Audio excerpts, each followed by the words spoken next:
Auzubillahiminash-shaytanir-rajeem. Bismillahir-rahmanir-rahim. Assalamualaikum. Ji ayanu pakhair agale ni hao chunishume washmale. Ohai gonzaimas guten morgen. Hola, bonjour, privyet, kaifa hal? Halishuma chatore, ahlan wa sahlan, marhaba, buna, mucho gracias, swabia, balli kare aaya.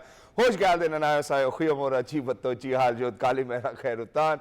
And a very warm welcome to everybody who's tuned into PTV World and are watching World this morning. Alongside my wonderful colleague who happens to be Miss Eesha Rehan. I happen to be Shahzad Khan, and we hope and pray that everybody out there is doing wonderfully well and that you're ready to kickstart your day with us. But first things first, hello Eesha, assalamu alaikum. How are you doing on a fine Thursday morning over here in Islamabad? Walaikum assalam, Shahzad. I feel absolutely phenomenal and thank you for the wonderful introduction. And speaking about me, I feel absolutely great waking up in Islamabad every day with a blissful morning. You can see the pleasant evergreen greenery all around you, surrounded by fresh air, which makes me very pleasant and tranquil and joyous. Exactly. Thank you so much for saying that, which is why, you know, I actually had a thought because unfortunately or fortunately, I woke up really early today. And it's probably because of the fact that, you know, that we actually have invited a guest over here in the studios who, ladies and gentlemen, you know, certainly when, you know, there will be people from different walks of life who've achieved so much that you feel a little under the shadow. And while I was preparing myself, you know, to kind of what questions I need to ask, I thought about this, that imagine that every morning is actually a reset button. And if you come to think about it, you know, yesterday's worries do not belong where we are today. So what we need to do is that we need to have a bit of gratitude, we need to have a bit of grace, and we need to have a bit of courage as well, so that we could change what we couldn't yesterday. Which is why, ladies and gentlemen, we are over here and we're almost about to get started. So what do we have first? I love the positive energy, thinking about revamping your whole week and your whole day, not living according to what happened yesterday, you know, starting afresh and new. However, every day is a new day. I love the positive energy. However, Shahzad, I feel like there are a lot of things around the world that we need to highlight, and the steps of our previous days impact the current days, and that is according to the global warming and weather patterns, right? So diving into what is happening across the globe, the rain and wind thunder shower is expected in Islamabad, Khyber Pakhtunkhwa, Kashmir, Punjab and north and south of Balochistan. According to the Met Office, heavy rainfalls are likely to occur at isolated places in Kashmir and Upper Punjab, Islamabad and the Potohar region. The monsoon currents are penetrating most parts of the country. The heavy downpour, which has lasted for according to an hour uninterrupted, may occur in low-lying areas of the city, and firefighters and medical teams have reached the scene and treated the victims. And exactly, and not just that, the Lahore Met Office Flood Forecasting Division has predicted that monsoon activity is likely to subside from 11th July, and no significant flood situation is expected after 48 hours except in River Indus and Kabul. Director Lahore Flood Forecasting Division Muhammad Aleem Ul Hassan Rame spoke to us about what we can expect in the coming days in Lahore and Punjab. Not just that, I think I would want to take a good look at what's happening all over the globe as well, because we've been following the floods in China. So moving on to China, ladies and gentlemen, where there's a storm, you know, imagine that the torrential rain swept across swathes of China as tropical storm Danis drenched the country's coastal tech hubs, while monsoonal rains further inland unleashed deadly landslides and flash floods over 1,400 kilometers. School in Fuzhou were closed after authorities activated emergency flood and typhoon protocols. Rail services in parts of southeastern Jiangxi province has been suspended. Although Danis has significantly weakened, the Met authorities have issued a reminder to take appropriate precautions against potential geological disasters such as landslides and mudslides caused by prolonged rainfall. And from China, and not just this, there have been rainstorms and thunderstorms across different parts of the globe. And Shahzad, what are we doing about it, right? So I feel like this is a time where water is pouring down upon us. Are we trying to save it? Are we making our infrastructure to save rainwater and use this water when there will be times of drought? But moving on, the flood waters have reached Mexico. A flash flood triggered by heavy monsoon rains in New Mexico trapped dozens of people in homes and vehicles and around the mountain resort village of Ruidoso and swept away an entire house. The dramatic footage filmed by an eyewitness showed the house ripped from its foundations, carrying the downstream through the brown, muddy waters. There was no immediate confirmed reports of death or injuries from the flooding. However, it looks so devastating. The gushing water, we can see how it's, you know, exactly, just taking the whole cottage. You mentioned you know, what we are doing, you know, to control, you know, the climate change and global warming. I think what we really need to kind of understand the impact that it's having other than floods and mudslides and landslides. Ladies and gentlemen, glaciers are actually melting at a fast pace as well. So glacier melting across Gilgit-Baltistan has dramatically increased due to record high summer temperatures, which have led to widespread flooding in various districts of the region.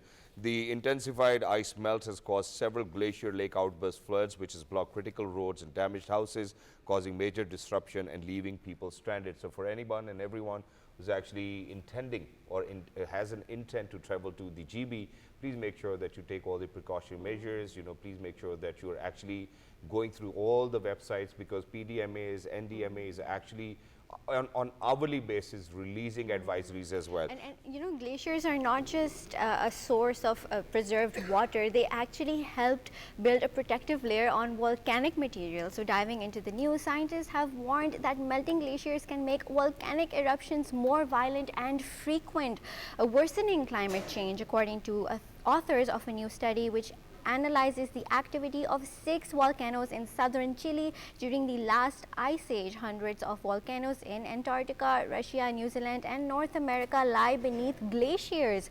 However, as the earth warms up and ice sheets melt, these volcanoes are likely to become more active, and it's not, when volcanoes erupt, it does not just affect the land, it affects the air. They release such toxic pollutants in the air that cause harm. They can cause chemical burns. So I think we really need to think about what actions we're taking to prevent climate change. Exactly, and while we are at it, ladies and gentlemen, we do know for a fact how the ozone layer was depleting. But the good news is that the ozone layer, the scientists have actually now said and mentioned, according to research, that the ozone layer is actually recovering. So I think it's a good news. So it needs to be concerted effort, a collected effort as well. But whenever we are to speak about effort, now imagine that there will be people from different walks of life, just as I mentioned, before we got started with the show, that there will be people who will have so much of accomplishments under their belt that, ladies and gentlemen, they will always grow up to make sure that they shadow a lot of other people's, they will be voice of other people, and they will bring back a lot of good name to our country. Such is a lady over here inside our studios. I take a lot of pride in making sure that I kind of mention it on television screens every time I do a show with her as well, because it's a moment of pride, it's a moment of honor, not just for me, Eesha, I think for all of those Pakistanis who are out there. Who are we talking about? You will certainly come to know about it, but ladies and gentlemen, please go ahead, take a good look at it, because she happens to be the only women cricketer for Pakistan who's been inducted in the ICC Hall of Fame. Let's go ahead, let's take a look. We move on now to another inductee into the ICC Hall of Fame, former Pakistan captain Sana Mir. The enormity of Sana Mir's contribution to the game in Pakistan, but also globally, can never be underestimated. Oh, straight through her. Sana Mir has done her all ends up. She started playing basically for the love of the game, really, quite literally, because at the time they didn't have contracts, they're not getting paid. Eventually, towards the back end of her career, the landscape started changing. And she was a huge part of that success. Glowing tributes for former Pakistan captain Sana Mir, and we're delighted to have Sana here with us. Trailblazer in many respects, outstanding leader, and I must add, very insightful broadcaster. On this occasion, Sana, I know your parents are here. How does all this feel? Of course, very emotional and surreal. I think from the streets of Pakistan, where I was playing most of my cricket, to here, it's a long journey and a very humbling one. The impact we have all had, all the women in the room, the cricketers before me, because sitting on the table with Matthew Hayden, at one point I didn't have enough players to play with. So I remember one of my friends, we used to pretend to be 11 players on a team. So sometimes it would be Pakistan versus India, sometimes Pakistan versus Australia. So we had played like Hayden or Shane Warne because we couldn't see any women's cricket on television.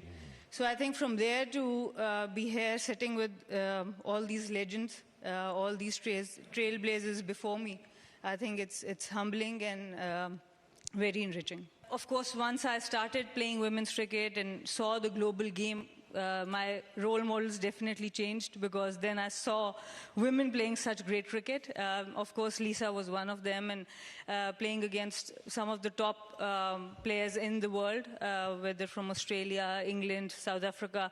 It has been an honor. And Australia somehow always has brought the best out of me, so loved playing Australia. And you loved representing your country and taking it to a new level. I noticed the green, that has not sort of gone past our visual here. Sana, absolute congratulations to you and those who supported you in this journey, and long may you continue giving back to Pakistan and world cricket. Sana Mir. And ladies and gentlemen, we're very lucky that we've been joined by the prodigy, the legend, the maestro, and the former skipper for Pakistan women's cricket team, who led us, ladies and gentlemen, to a lot of victories, not just that, to a lot of gold medals, and finally becoming the only women cricketer from Pakistan to be inducted in the ICC Hall of Fame. Ladies and gentlemen, we present to you Miss Sana Mir. Assalamu alaikum, Madam Sana. Thank you so much for joining us. Wonderful to have you over here. Thank you so much, Shahzad. Thank you so much. First things first, obviously, that you've taken out time.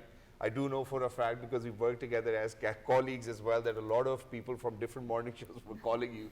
But thank you so much, you know. I mean, it's great to have you over here. The environment is different, the ambience is different, and it's a lot of inspiration that not just women, even men need to draw from you in order for what you have done for your country. How do you feel about it? Thank you so much. Yes, a lot of people did call me, but because PTV I call it home. I've been working with PTV for 3 years now. And you, the way you have been showing so much happiness and respect, it was my honor to be here. Yeah, I mean, it's been a surreal experience overall. We are almost 1 month after this recognition was given to me and to Pakistan, and we are still celebrating. So I think that's an amazing thing. My family is over also, so that's another thing, that when you are able to celebrate it with your loved ones, that's awesome. And again, once again, PTV Sports showed it live, so my friends and my family, everyone was able to be part of it. So yeah, it's amazing. We need more positive news from Pakistan, from within Pakistan, and I'm so glad that this was there for all of us to celebrate. And it's great for us too as well. But Sana, you know, obviously, you know, when we talk about, you know, how, you know, you are actually on top of the game, when you analyze it, and you really never miss out on a point. But today, this conversation needs to be who Sana Mir is. You know, so, and I do know for a fact how, you know, you belong to the surroundings of Ilyasi Masjid, Ahmedabad, and those amazing pakoras that everybody would want to have. How was your childhood, Sana? So my childhood was I mean, it was a very healthy environment. My parents, that's why I give so much credit to them. Firstly, for giving me a very loving and encouraging home. I think that's something not everyone is blessed to have. So I think I grew up in a very loving space with very encouraging parents and siblings.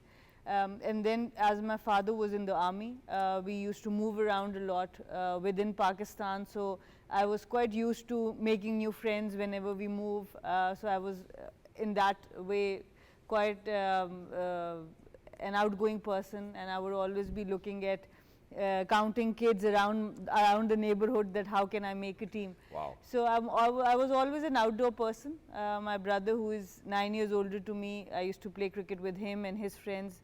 My sister used to join us as well sometimes, and my mother was always encouraging. So I think that kind of built the childhood I have.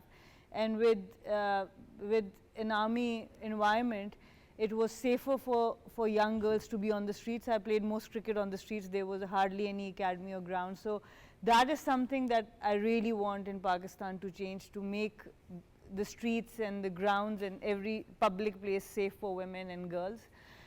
So that way I was privileged. And that's exactly how it is for Eesha as well. Alhamdulillah, you know, if there's any sport which has existed till time, she's played it. And I think the credit goes to Sana for explaining how a safe army environment actually helps promote young girls going out and playing and being encouraging. But, you know, speaking of, you know, Desi families and army houses, so what usually happens in Pakistan is that when you tell your parents that you want to deviate from being a doctor or an engineer, so they, you know, get panicked. So how did you transition from playing sports in the streets to actually pursuing it professionally? So yeah, it's an interesting journey because, as you know, when girls turn 14 or 15 in Pakistan, everyone expects them to totally change. If they are an outdoor person, still you have to be. So it happened with me for a while also. I left playing cricket on the streets for 4 years because my mother kind of came and like they were talk around the town that now she is growing up and she should stay in, and my mother was like, she took the pressure for a long time and then she said, I think you can look into other sports. So I was not rebellious at all. I said, okay, fine. I just left it for 4 years. Then it was my mother again who brought a magazine 4 years later. They were trial for women's cricket. So I gave the trials, got selected. But by then I was also part of Engineering University, NUST. I went into NUST. Wow. You're a bright We have student an too. engineer with So us as I well. went into NUST, the one in Karachi, PNEC. My father was at the time working there. So for 2 months, I would go to the university and very confused that what should I do, because I wanted to play cricket. For camps, we needed to take off. So it was my father then who helped me decide, and he could see the struggle I was going through, and he said, we have got plenty of female engineers, but we don't have a lot of female cricketers. Wow. So go and go after your passion. And that was the day I decided. I took all the crayons from all the departments. I still remember it was 1st of April. Wow. So everyone in the university thought I was making them April Fool. They said, you're not leaving us. I said, yes, I am. So that is how so again, once again, the support of the family was huge. Exactly, and you know, I think this is exactly what I would want to build upon. Imagine that, you know, one of the mottos that you've lived your life with is helping women progress, you know, whatever perspective they have of their own life or whatever field they choose for themselves, may them be off the field or on the field. How many times do you think that women in Pakistan, just because they do not have a very supportive family, give up on their dreams? Almost 100% of the times, and that's why having a supportive network, even if your family is not supportive, after a certain age, women, whoever are listening, it's so important for them to build a supportive network around yourself, because the only difference between a successful and or maybe how we call a worldly unsuccessful person is that they don't have that support, because God has given talent to every single person. The talent can be varied in different fields, but everyone has their own talent. And I think I'm a firm believer in that. Neither I'm exceptional nor anyone else is exceptional. It's all about if we are able to give time to what we love, I think we are able to achieve the maximum potential. And I hope that women recognize that, and I also hope that men recognize that. Men in my family did, women in my family did, and that's why it is a collective effort that we were able to And achieve. it certainly required a lot of patience for you to be where you are today, alhamdulillah. And once, you know, you've actually built yourself, you know, you've given back to the country, for you to say all of these things are really meaningful. Now imagine that you were a part of the team when women might not even be paid. You know, the cricket matches were not even televised. You know, there were a lot of issues. You know, the camps weren't the way that they were for men. You know, we didn't have foreign coaches, we didn't have other coaches as well. You know, so it was a struggle. So how important it is for you to be on a journey of your passion and then have patience at the same time, so that you could actually, because for you, you were seeing what you were trying to do all this time. But people do give up generally, knowing that, you know, that the environment is not conducive, that, you know, that it's not inclusive, that it's not equal. How did you kept on going with, you know, not being paid? You know, there was no camps, you know, no televised matches, nothing at all. Yeah, and that's why I said it's very important to give time to what you love. So if you love something, it's easy to struggle while achieving that. So, but there were times, there were so many times, I think I can remember at least 3 important moments in my career when I was ready with my resignation. I was ready retiring before when I did. So I think at that particular point, it was my teammates, all of them who I've played with. I want to give that credit to them, because I've generally operated from my heart all my life. And when I really wanted to I was fed up of the system and everything, it was the players who came and said, you cannot leave, we need to keep fighting. True. So it was their passion, it was their future that I was looking. So it's always when you are looking at a bigger picture, you are doing something not for yourself only, but for a bigger group of people or a bigger cause, I think that is when the one above also kind of puts his blessing into it as well. So I think the passion of my teammates, that was the biggest driving force, and the love of my country, of course. Coming from an army background, it was instilled in us in schools and everywhere that like Pakistan is is the ultimate. So both these things when combined, I was able to go through what we were able to go through as athletes. And you led the Pakistani women cricket team for 8 years as captain. You know, that speaks volumes about how great of a person and how great of a leader and mentor you were. So you also champion and you are a big voice and advocate for women empowerment and mental health. So can you shed some light upon that? Yeah, I think for me empowerment is a word that describes to you that it is a choice. You need to understand, women need to understand that they have a choice, and when they are exercising that choice, that becomes empowerment for me. And for everyone who's listening, I think what is really important for all of us to understand that women are capable of making their own choice. Whether they want to stay at home, bring up a family, whether they want to go out, build a career, it needs to be their choice. And that is for me empowerment, that you know that you have a choice and then you are able to exercise that choice. So if we can enable people to do that, I think we have done our job, and that's all we need to do. It's all same voices over here in the PT World Studios as of today, but very quickly, you just met the Honorable Prime Minister of the Islamic Republic of Pakistan. How was it seeing the Prime Minister?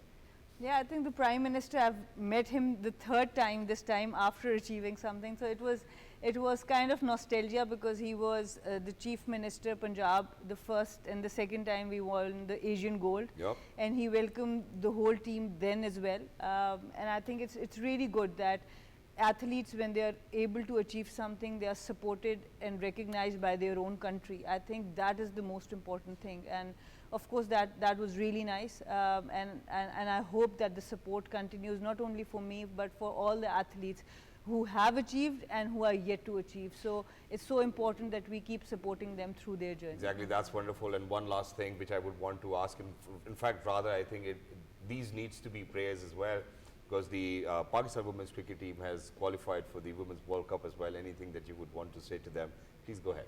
I think firstly, I'm super proud of them. Huge congratulations, because it was a tough group. There was West Indies, there was Bangladesh that they had to beat, there was Ireland, who's now becoming stronger. So they have achieved, they've won 5 out of 5 games in the qualifiers, and they took the World Cup out of India, and now the World Cup has to be in Sri Lanka. That was another big motivation for the girls. So I hope that they get all the required support. That I think their skill camp is happening, but they need international games before the World Cup. So I hope they get that and they make us proud in the World Cup as well. Exactly, ladies and gentlemen, that's Sana Mir, the only women cricketer from Pakistan who's been inducted in the ICC Hall of Fame. We're paying a rich tribute to you, and it does not matter whether it's a month later, maybe a year later, 2 years later. The entire nation will continue to make sure that we celebrate all of our heroes with great zeal and fervor. Thank you so much for taking our time. And I'm really sorry that a lot of other morning shows will now be bothering you as well. Ladies and gentlemen, we're paying a rich tribute. We prepared something really special for her, and because she has brought back so much of good name to Pakistan, ladies and gentlemen, she truly deserves to be appreciated and loved by all of those people who are out there who would want to do something one day in their life and make their country and parents proud. This one's for you, Madam Sana Mir. Let's go, let's take a look. Thank you so much.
Right, ladies and gentlemen, welcome back. Thank you so much for staying tuned to PTV World. You're still watching World this morning alongside Shahzad Khan and Ms. Eesha, Rehan.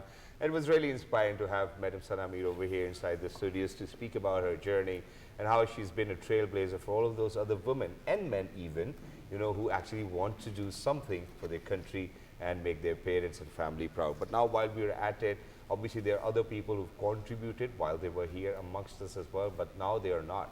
And it's our responsibility that we make sure that we remember them. And today, ladies and gentlemen, happens to be the 98th death anniversary of renowned philanthropist, social reformer and urban planner Sir Gangaram, which is being observed today to pay homage to him for his remarkable services for humanity. Born in a small village near Lahore in 1820, Sir Gangaram was a visionary leader and founder of modern-day Lahore who dedicated his life to uplifting the marginalized sections of the society. Sir Gangaram was a renowned philanthropist, civil engineer and politician who lived during the British era. He was also the founder of the famous Sir Gangaram Hospital in Lahore, which continues to provide medical care to millions of people in Pakistan. And I think that was spoken really well, because we need infrastructure, we need roads and our railways to function. This is why we smoothly come to office every day.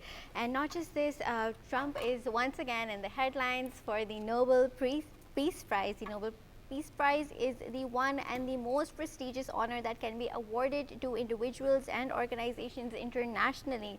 President Trump has often mused about winning the Nobel Prize. If Trump wins, he will be the 5th US president, and nominations will close on 31st January, meaning the nomination of Trump would be considered this year. Members of the Nobel Peace Prize Committee can make their own nominations no later than the first meeting of the committee in February. And not just this, I feel like the global oil prices have been swinging on like a seesaw. Sometimes they're rising up, sometimes they're falling down. So let's dive into what is happening. I think that oil prices have lowered, which is great news for people all around the globe. The oil prices edged lower after rising the 2-week highs in the previous session, weighed down by investors waiting for clarity on news by tariffs and expectations for rising crude interventions in the US. Brent crude futures slipped 15 cents or a 0.2% to a staggering $70 a barrel.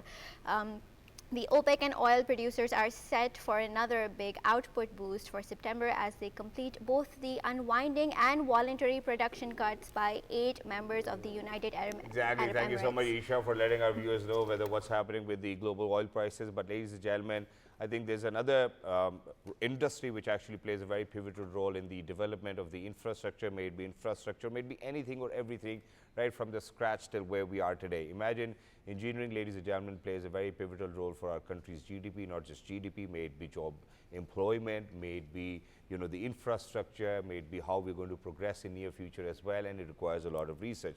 Where are we at that front is something that we are talking about today. We're very lucky that we've been joined by Mr. AITAZAZNIAZI, who happens to be the former CEO at the EDB. Hello, sir. Assalamu alaikum. Good morning. How are you feeling today? Great. Thank you so much for joining us. Wonderful to have you. And I would want you, inviting me. Thank you so much, sir. Because it's a morning show, sir, we would want our audiences to understand how engineering plays a pivotal role in any country's GDP. Well, I think engineering is one sector which actually plays a pivotal role anywhere in the world. If you look at the countries like South Korea, China, Indonesia, Thailand, in the past few decades, they've come up big. That is because they focused on the engineering sector.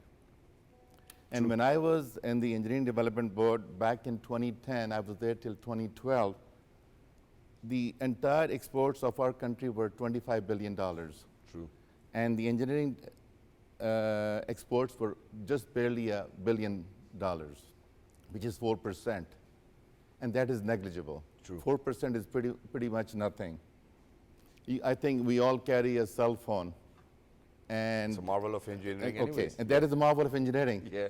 Now, you look at, if you go to any market and if you would like to sell this as a scrap, you'll probably sell for $1.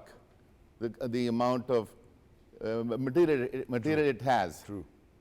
But if you engineer that material, that $1 material, you can sell it for over $1,000. True. $1,000. True.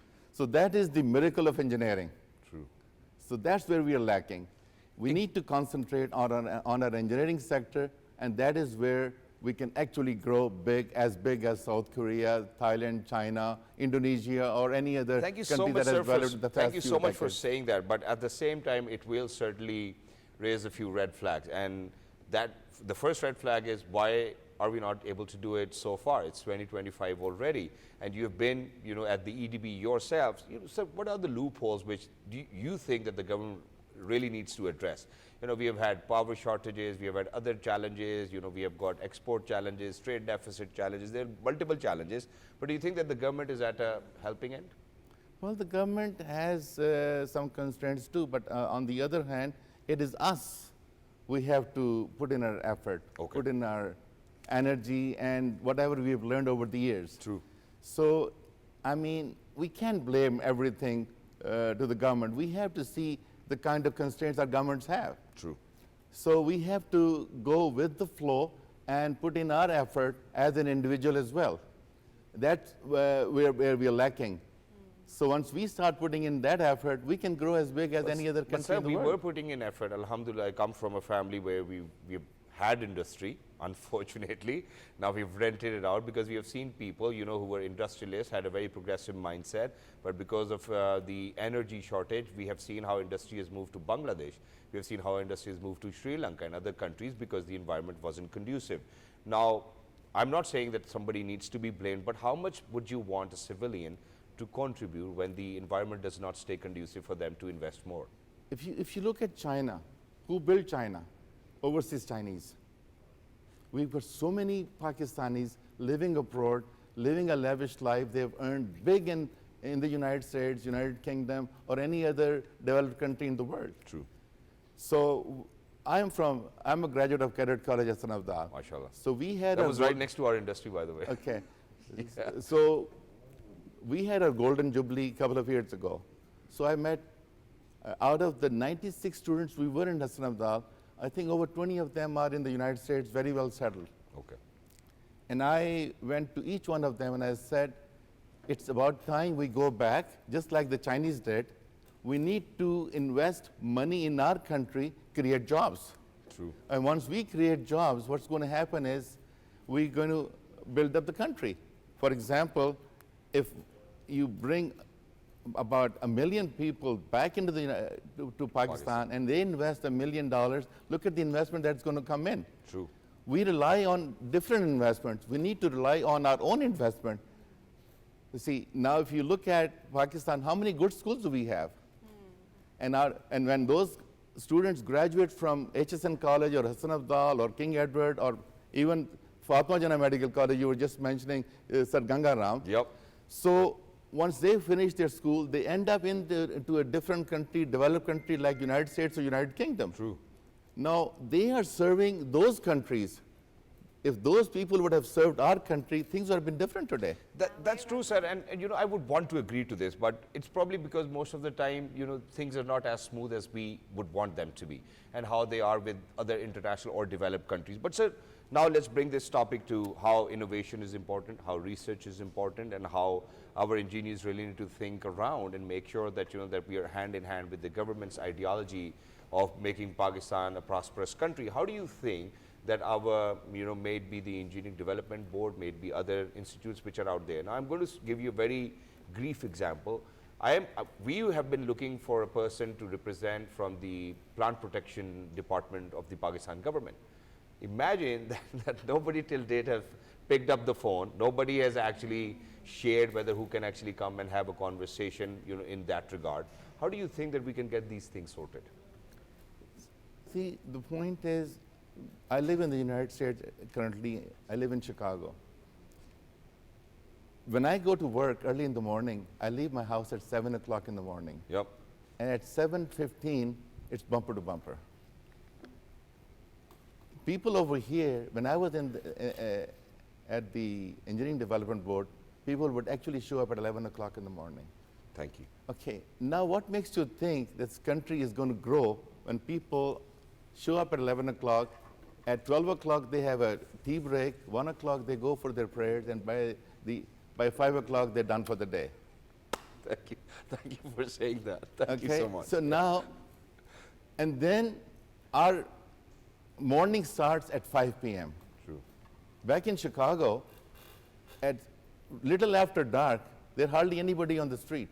True. They are in bed because they're getting ready to go to work first thing, early in the morning.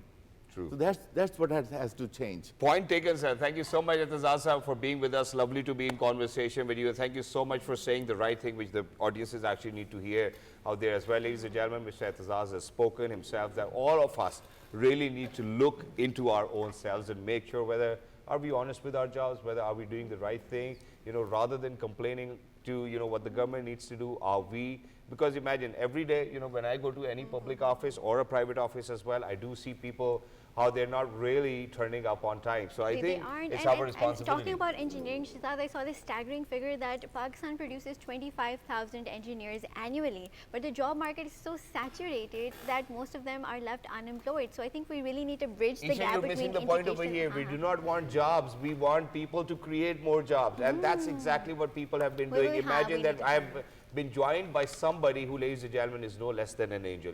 Because AITAZAZNIAZI have spoke about it. There are people who came back from abroad to Pakistan and made sure that they're going to give back to the country. A lot of people may have heard about the Diabetes Center. Ladies and gentlemen, it's a non-profit organization working for people who have diabetes, who live with diabetes, and giving free treatments. I don't know for how many long now. I think it's probably been 5 or 10 years. Ladies and gentlemen, we're very lucky that the angel is over here inside the studios with us. He's Dr. ASJAD HAMEED, consultant endocrinologist. Hello, sir. Assalamu alaikum. Good morning. How are you feeling today? Alhamdulillah, Shahzad. Very nice to have you here. Thank you for inviting me. Likewise, sir. Thank you so much. In Pakistan, almost every 1 in 4 adult is living with diabetes. They might not even know so. So why is this so prevalent?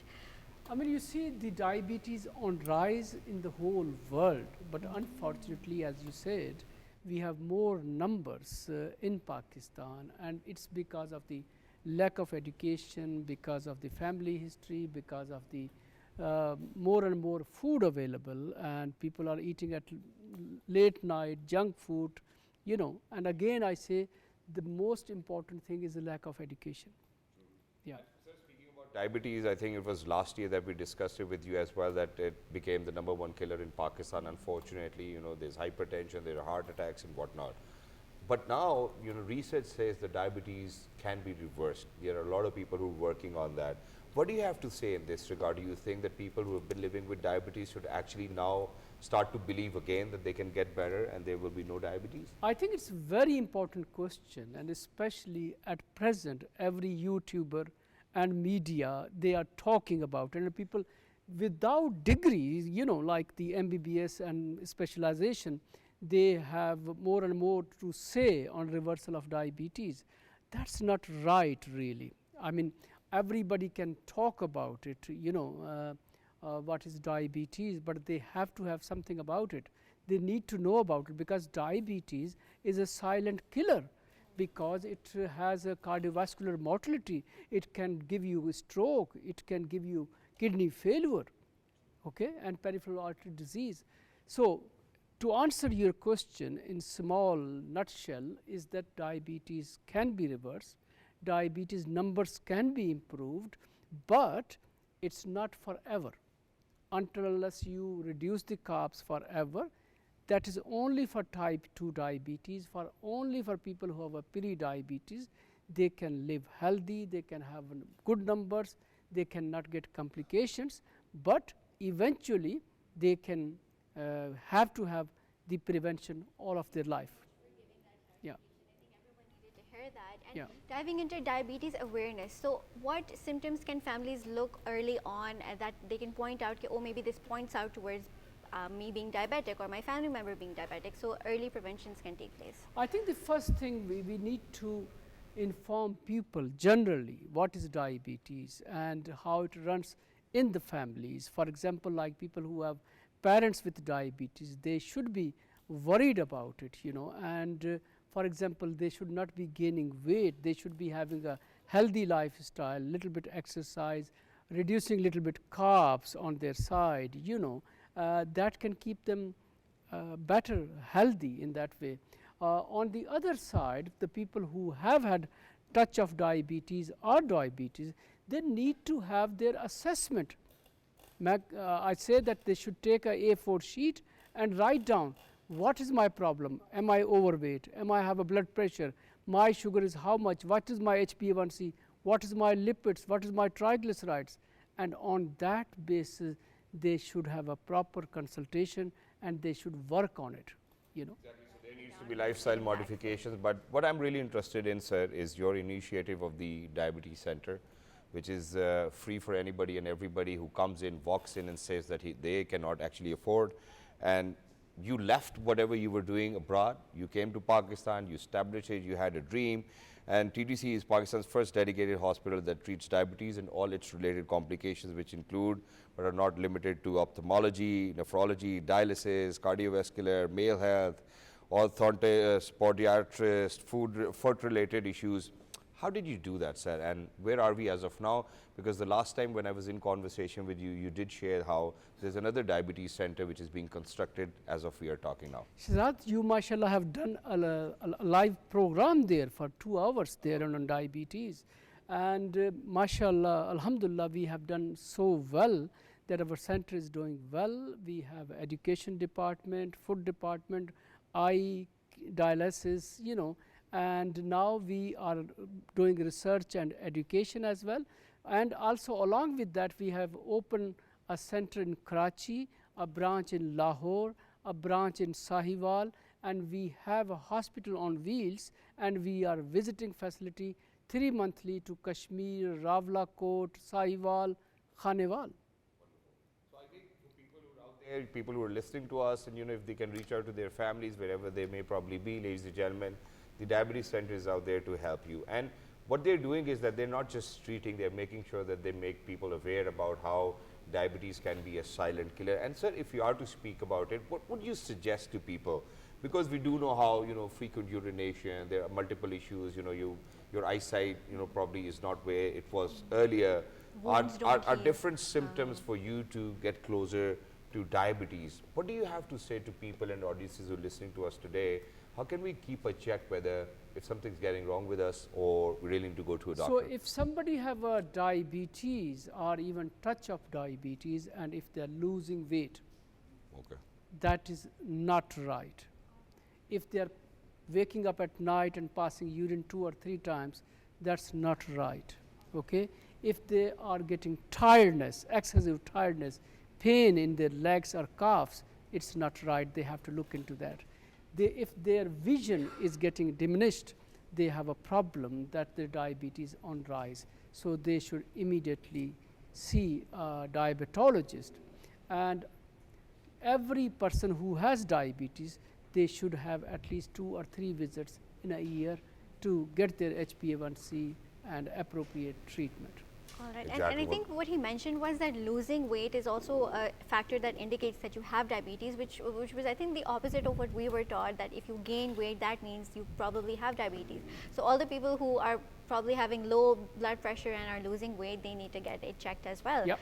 And the 33 million people in Pakistan that are affected by diabetes, what would you recommend their diet plan to be? You know, since we have such a dense, rich, carb-heavy, comforting diet, we have our rice, our naans, our rotis, our oily salons. So we diverge towards comfort food most of the time. Yeah. So how can we prevent this from our diet? I think the important thing we need to know about it, that, you know, like for example, too much food, for example, in between the snacks which we are having apart from the 3 meals, that's a problem. Right. Eating late night is the problem, okay? Having a, you know, every time roti, naan, paratha, that's the problem. But if we have a balanced diet, for example, sometimes we can have salad, sometimes we have fruit, sometimes we can have even nuts, roti, you know, but that should be whole grain, you know, that kind of whole meal. So that will be much better in that way. And also physical activity or sports is the most important thing, really. Exactly. Well, that's wonderful. Thank you so much, Dr. ASJAD Hameed Saab, for being with us. Lovely to be in conversation with you, and thank you so much for your contribution towards making sure that you make people aware, not just aware, but treat them, you know, who unfortunately cannot even bear the expense of their own diabetes treatment as well. Ladies and gentlemen, the TDC, it has actually opened their doors for anyone and everyone who would want to get treated.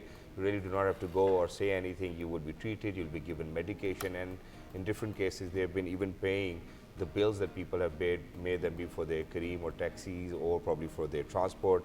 I think such is the example that we need to share with our audiences who are out there, and such is the contribution of such amazing gentlemen. Please continue to serve your country and your community to make Pakistan a prosperous land. Ladies and gentlemen, it's a shared responsibility. Look after yourselves. 1, 2, 3. Good morning. Have a good day.